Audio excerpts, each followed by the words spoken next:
To capture this savage beast, the government has dispatched the nation's most elite forces. They've deployed not only state-of-the-art tanks, but several attack helicopters as well. But this overwhelming display of force seems almost unfair. To remedy this, the colonel decides to take a different approach. He walks alone towards Pico, stripping off every piece of clothing as he goes. He wants to use this gesture of total vulnerability to show the ancient warrior his highest respect. Even if I don't understand it, give me more. Now is the time for my monologue.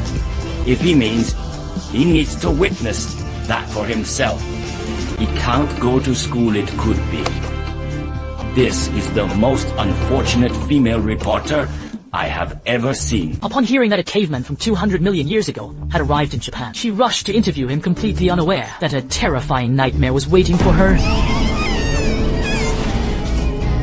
To everyone's shock, right in front of all of Japan, Pico released 200 million years of pent-up primal urges, unleashing them all at once upon the female reporter. Such barbaric behavior was more than the military could stand. They all raised their weapons ready to put the beast down, yet Pico couldn't care less about the eyes watching him. He even lay down right there and fell fast asleep. This act sparked massive outrage among the public. They gathered outside the military base in mass protest, demanding that Pico be driven out of Japan. At that moment, a man approached the front gate. He is the world's strongest creature, Yujiro Hanma. A terrifyingly eerie aura emanates from his entire being. In an instant, the soldiers begin to brawl with each other, completely out of control. Instead of stopping the fight, another soldier actually begins to strike himself with his own fists. In this moment, the three of them look like children who have done something wrong, desperately trying to appease Yujiro through acts of self-harm. Even though they had already beaten themselves bloody, they still didn't stop throwing their punches. At Yujiro's command, the three of them finally ceased their movements. Like a father to the three, Yujiro expressed his approval of their actions. Relieved upon hearing this, the three stood frozen in place, not daring to move. Then Yujiro shattered the chains with his bare hands and swaggered his way inside. Meanwhile, a man in black infiltrated the military base. Since seeing Pico's live broadcast on TV, he felt an overwhelming urge to fight him. But finding Pico in such a massive military base was no easy task, so he deliberately banged on a vehicle to lure the soldiers. Then he silently shadowed them, perfectly mimicking the soldiers' movements and breathing, using this stealth technique to find Pico. Soon he followed the soldiers to the holding area. He thought the plan was going perfectly, but little did he know. Beam from a searchlight instantly exposed his position. Fortunately, he reacted instantly and knocked the soldiers unconscious. Then he used a rope to reach the rooftop. To his surprise, the door above was already wide open, meaning someone had already beaten him to it, and the man's suspicions were quickly confirmed. A man in purple had already taken out the guards. Meanwhile, he also recognized the identity of the man in black. The two were Hanayama Kaoru